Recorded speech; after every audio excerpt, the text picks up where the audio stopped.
झालेली आहे आणि धुळ्यामध्येच आपल्याला हा कार्यक्रम घेत असताना धुळ्यामध्ये ही मीटिंग होणार आहे, हे महत्त्वाचं होतं आणि ती पण सगळ्यांच्या सोयीने अशी रविवारी ठेवल्यामुळे मला वाटतं बऱ्याचशा आमच्यासारख्या मंडळींना या ठिकाणी येता आलं.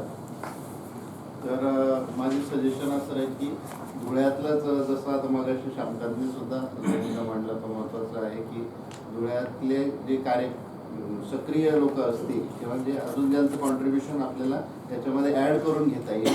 कारण बाहेरची मंडळी ही प्लॅनिंग करण्यासाठी असतील, परंतु प्रत्यक्ष कार्यक्रम इम्प्लिमेंट करण्यासाठी खूप मोठं आपल्याला मॅनपॉवर लागणार आहे आणि ती मॅनपॉवर आपल्याला जिथे आपली ज्युनियर असतील, सिनियर मंडळी असतील धुळ्यातली, तर या सगळ्यांची आम्ही पण याच्यानंतर आमचे धुळ्यातले आणि मी बाजूलाच आहे, नंदुरबारमध्येच आहे, तर आम्ही सुद्धा एकत्र येऊ पुढच्या 15-20 दिवसामध्ये.